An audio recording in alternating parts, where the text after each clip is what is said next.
Good morning. Would you please join me in the responsive reading? We are caught in an inescapable network of mutuality, tied in a single garment of destiny. All destiny. There are some things in our social system to which all of us ought to be maladjusted. And when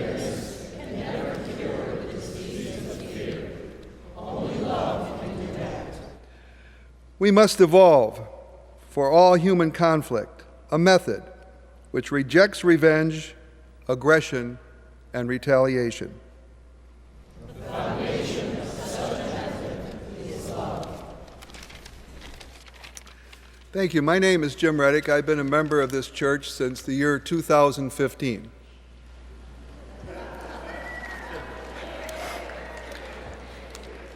For those of you who aren't familiar with this church, it's unique. And briefly, it has three principles. We are more about liberation than salvation, more about justice than righteousness, and more about deeds than creeds. We have what I consider to be a campground in this church. On Sunday, there are two camp meetings. There's this one, which you will all be familiar with if you haven't been here before. And there's the one at 9:30. I was just at the 9:30 chapel community meeting, which is distinctly different. It's much more informal. You can't drink coffee in here, the sanctuary, but you can drink coffee in the chapel. You normally don't speak back to the minister in this sanctuary, but it's quite common in the chapel. This is a larger group. The chapel is smaller room and a smaller attendance. Today, for example, we had 70 in attendance. So you can choose. If you haven't been to the 9:30 service, I welcome you to attend. You know, I went to a meeting one time in a nearby community in which there was a conference as to how to build a church there. And a wise minister said at that time, find out what your friend's passion is, passion, by that I mean an avid interest, and feed that passion. In this organization, in this campground, there are many, many camps. Some are officially related to the church, some are semi-officially related, and some are unrelated at all. Now, I have a number of passions. One of them is kirtan chanting music. That is on the first Monday of each month, Hindu chanting. There's also here Buddhist meditation. One of my passions is kayaking. There's a camp for that. One of my passions is working with children. There's a camp for that. I'm a tutor with the Schools of Hope, which is partnered with the church, which is partnered with the Montessori school. If you just come to these services, that's fine. But there are groups, there are camps for you, and if there isn't a camp, you can create one. One of my greatest passions is that of conscious or ecstatic dance, and there is none in Grand Rapids. But in 2014, I happened to notice Elizabeth Barnum moving to the music a little bit differently than everybody else when the cakewalk was going on. And I said, do you know anything about ecstatic dance? She said, yeah, what do you know about it? Well, I told her that I learned about it at Burning Man in 2008. And I said, what do you know? She said, I'm a facilitator. I've been trained in 5 rhythms by Gabriel Roth in New York. Elizabeth has been involved in conscious or ecstatic dance for 15 years, 10 years as a facilitator. So what did I do? I bugged her. And there is no camp for conscious dance in this campground. But there will be in February and March, every Thursday night from 6:30 until 8:30, we're going to have conscious dance in the chapel. I have brought with me these flyers that Elizabeth have made up that are available at the information desk. So I welcome you all to join me in this service, and beginning in February and March, join me in conscious dance. Find your passion.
Hello, Fountain Street Church. Yesterday morning I did not expect to be here. I expected to be in the back, but here I am, and I'm going to give a few words before we bring up our preacher for this morning. So this is an incredible view to be here. I want to talk about that lots of people here have been a part of Grand Rapids Public Schools in many ways, and in some ways you don't even know of. And I want to talk about how Fountain Street Church actually helped to lead to Teresa Weatherall-Neal being superintendent of Grand Rapids Public Schools. My philosophy of the way the world works is through community, as we were listening earlier. And so when I ran for the school board 8 years ago, as someone who wanted to be engaged in the community and not really having any idea what was coming our ways, either in Grand Rapids Public Schools or public education across the country, I still wanted to be engaged in the education of the children here. And so my motto was, "We are Grand Rapids Public Schools." That was the phrase that was on my literature. And I meant by that I believed that all of this community created the outcome of Grand Rapids Public Schools. And so if Grand Rapids Public Schools succeeds, it's because of this community. And if Grand Rapids Public Schools fails, it's because of this community, and that the work is ours as a community. Now, moments after I began to be on the school board, became a very tumultuous period in Grand Rapids Public Schools. And it was tumultuous across the country. Teachers were pitted against the superintendent and black children. The union were perceived as anti-children. Charter schools was on a national, local and national discussions. There was a national discord. And a common phrase that we all heard, whether it was here or even nationally, was, "We need to just blow it all up and start all over again." That was the phrase that you would hear in public meetings. It was a very violent way of looking at things, and it was really the opposite of what I felt we needed, which was to all come together and embrace the schools. But during this time, this is about 5 years ago, at the height of this tumultuousness, I started coming to Fountain Street Church. And I came here and I sat in the back, and I sat still, and I listened to the music that we've heard this morning, and I listened to Fred's words, and I looked out these windows, and I was calmed. Afterwards, I drank coffee and got some counsel from David Doyle.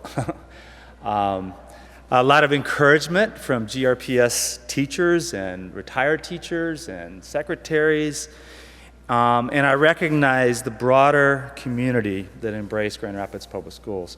And I thought it was funny, when the greeter talked about these informal communities that are a part of Fountain Street Church, things that we don't even know of. So, and I was talking to Teresa as people were walking in, and I was telling her about that there was even times that there were secret meetings in the basement of this during church, where we were plotting to save Montessori schools. And I won't mention Judy and Paula's names as I stand here. So, and so this place is a part of the success of Grand Rapids Public Schools, and this community embraced Grand Rapids Public Schools. And so a little more calmly, I went to the board meeting the next day. And I would always come before the board meeting the next day. And this led to us bringing in Teresa Nill, and who doesn't just understand the philosophy of community, but I think understands the philosophy of a more beloved community, as we were mentioned. So I think that the value, so I want to say this before I move on to the story, but the value of this place, of this church, and I think that this is probably true for most of us, and even people that are probably here today, that when we come to this place, especially for the first time, it's likely because of tumultuous events that are happening in people's lives. And this place provides calm. So yesterday, I was with a friend in my house drinking coffee, and I texted Teresa. I said, Teresa, are you preaching tomorrow? And she said, yes. And can you help me by doing half the sermon? So I texted back and I said, Teresa, this is not Messiah Baptist. These people want to be out of here by noon. But I did agree, and I was like, what am I going to say? Because this is like 3 o'clock in the afternoon. So I looked up on my bookshelf, and there was a book. It was a biography of Thelonious Monk. And I was like, okay, so I'm going to tell one of my favorite stories. I'm not an expert on jazz, but I love this story about Thelonious Monk's life, and I certainly love his music. But there's a myth about who Thelonious Monk was. His music was so transformative and so eccentric that people often explain his music as a result of his innate genius, or perhaps just his eccentricities that come from either his addictions or his mental illnesses. And what that does is it dismisses the work and the learning that he's done. And I think that that's often true when we think about how people learn. His training was exhaustive. His work was tireless. He grew up in the San Juan Hill neighborhood of New York City in the 1920s and 30s. He was surrounded by musicians from the South, from the church, from the Caribbean. His mother would take him to Central Park, where they heard classical music, Beethoven and Chopin. He, at the age of 11, began to be trained by a classical pianist who was from Austria. He worked with Thomas Dorsey, with Charlie Parker. There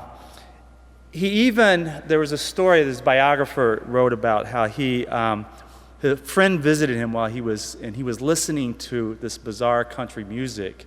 And his friend's like, why are you listening to this? And Thelonious Monk answered by saying, listen to the bass. So Thelonious Monk learned to be an amazing musician. He learned because his community was vibrant and valued that he learned. He learned because he worked hard. He learned because he listened, and the people in his lives believed he could learn. So this is the way Grand Rapids Public Schools, and I learned this even in those tumultuous years, that's the way Grand Rapids Public Schools. We expect that children have the capacity to learn, and we expect that the community will give them the resources to help them to learn, and that's the way knowledge works. So Thelonious Monk had a great favorite saying that if you write his name down and then you turn it upside down, his name spells no. Okay? So, and his famous phrase was always no. Not always no like a know-it-all, but always no. Learn from whatever opportunity and resources that you have. So, Teresa, in my opinion, is a composer of learning. She's a conductor for children. And I know that not so much from perhaps the ways you know it, but I know it from sitting in her office and having conversations with her as the board president, in that she understands every entity in this community that works with children. And she can point her baton at foundations or the woodwind section and have them step up and make their presence louder in the lives of children. She'll convince her staff, and if you've ever been to her opening at the Deltaplex the last couple of years, she's opened the school year at the Deltaplex, and she can bring the community to a crescendo of working for the children. So I'll stop talking, but I really want to thank you, the Fountain Street Church, for what you've done that led to the leadership of Teresa Weatherall Hill.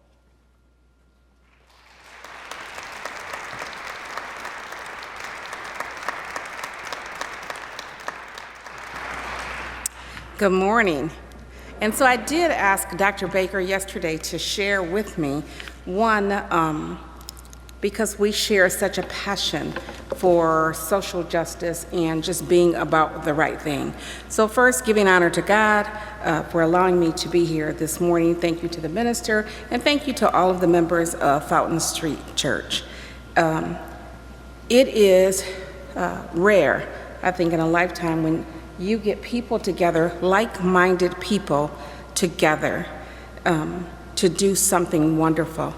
We are here by design. It is not by accident. I have lived in this community all my life. I attended Grand Rapids Public Schools. I actually started at the age of 4, and I am 56. So every single day I have been connected and loved the Grand Rapids Public Schools. And actually David Doyle, I met him when I was 15 years old with Phil Runkle, and he is still a great friend of mine and a great friend of the Grand Rapids Public Schools.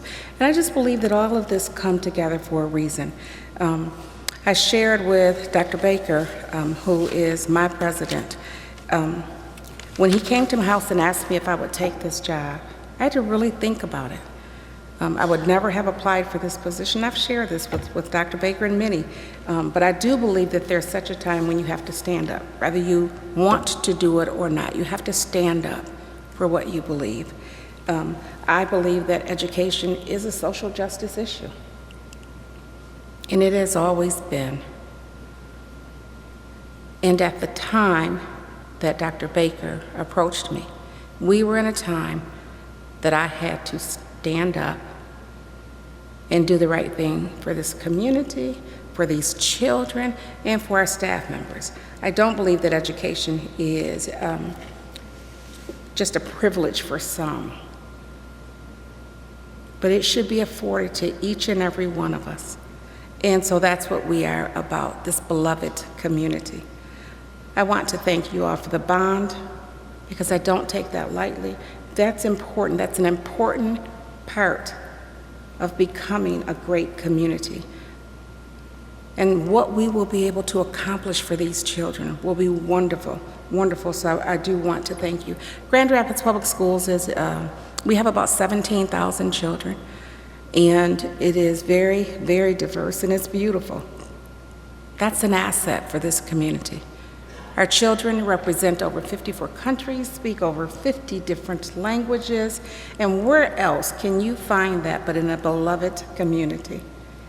And it is left up to us to embrace that. Almost 90% of my children qualify for either free or reduced lunch, and even that, some days, is beautiful because it helps us to become the best that we can be, to know that there are children out there with less than. People complained about I didn't close schools the other day. But I'm going to tell you, school is about more than math and reading and writing. It's a safe place for so many children in this community. They need their breakfast, they need their lunch. And we don't allow 3 inches of snow to get in the way of doing what's right for our children.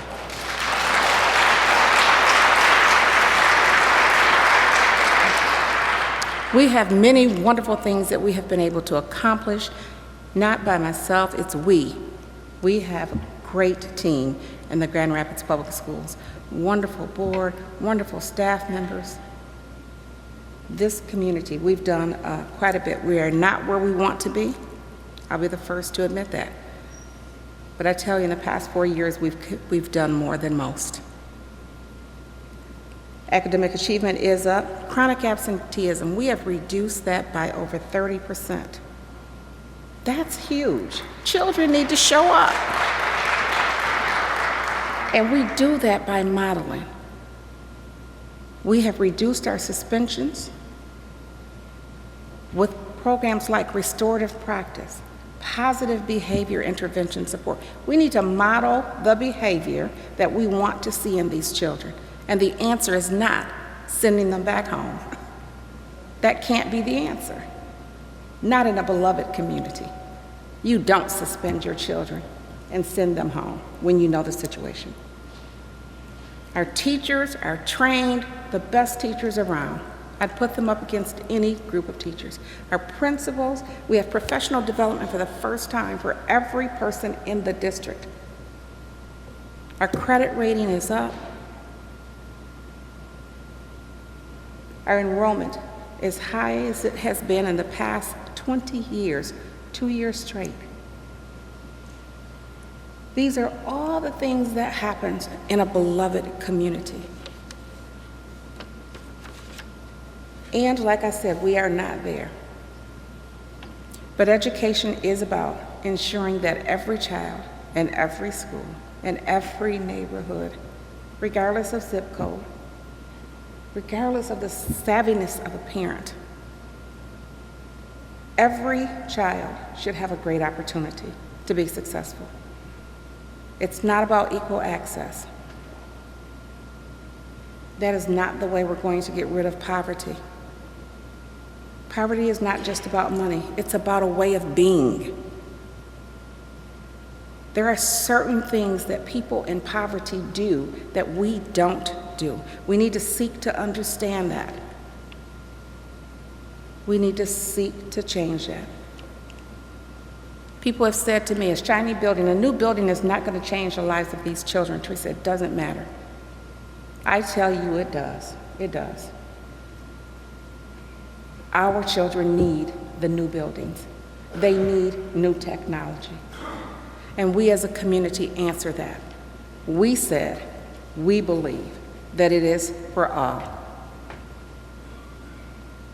I ask us not to run from the truth, but to embrace it. To embrace all the changes that need to happen. Let's allow our children to reach the bar, the high bar that we would want for our own children, not to create something new. As so many crises are going on in this state right now and across this nation, urban areas are going down daily. We can't allow that to happen. We can't allow that collectively to happen. The number of homeless children are at an all-time high. Prisons for profit, come on.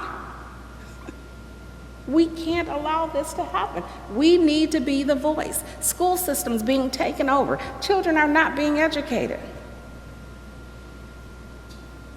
We've got to stop this. There are disparities on more levels than we can count. We talk about Dr. Martin Luther King, and as we celebrate this season, let's not celebrate the day or the month. It's not an activity, it's not an event. It's a way of being, it's a lifestyle, it's a commitment.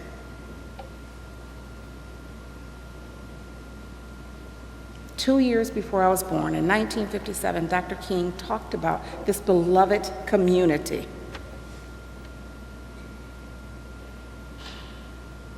Almost 60 years later, we are still seeking to make this a reality. And he said it is not in the abstract. It is not in the abstract. We need to make this a reality, and education is one way. That's an important tool. He said education is really twofold. One is about intelligence, but it is also about character. And that is what we need to do. We need to help create the dream. But in order to do that, we need to be the dream. We need to model and be the dream for these children. I want to end by saying again, thank you for this wonderful opportunity. I love to talk about Grand Rapids Public Schools. What I am never going to do, I will not keep us for 2 hours as we would do in Messiah Missionary Baptist Church. I even said I would tone down the amens, so I will be, which is something that we do at Messiah Missionary Baptist Church. But I want us to remember this beloved community, especially as we look at what is happening across the state of Michigan. It can't be okay. We have a sustainability program in the Grand Rapids Public Schools because we felt that it's important for our children to learn about the environment and being responsible and clean water. And yet, next door, we have a tragedy. We can't achieve a beloved community in the great city of Grand Rapids and ignore other urban areas. We will continue to fight in the Grand Rapids Public Schools. We've done wonderful work.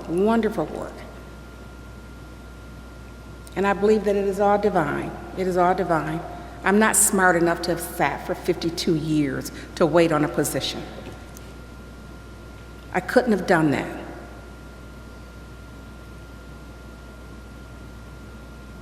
I was placed here today by design to lead this district, and I will do that with the help of this beloved community.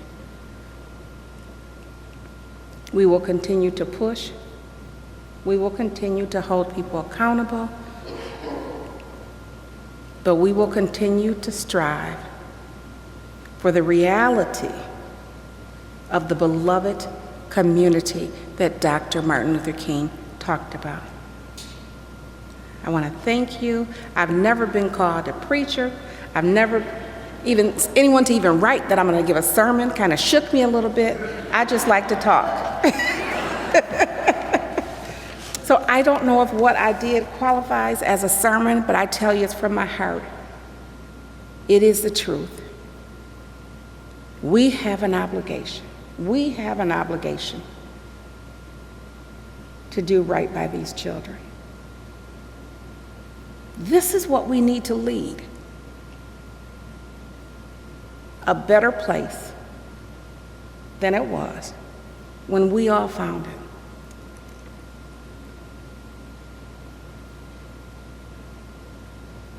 I bid you a good day. Thank you for the invitation. I will be back. I was totally impressed with the green room. Hopefully I'll get to go back there again. But it speaks about the social justice that I've lived my life to be about. And for that, I thank you. I thank all of you for daring to create a beloved community for people.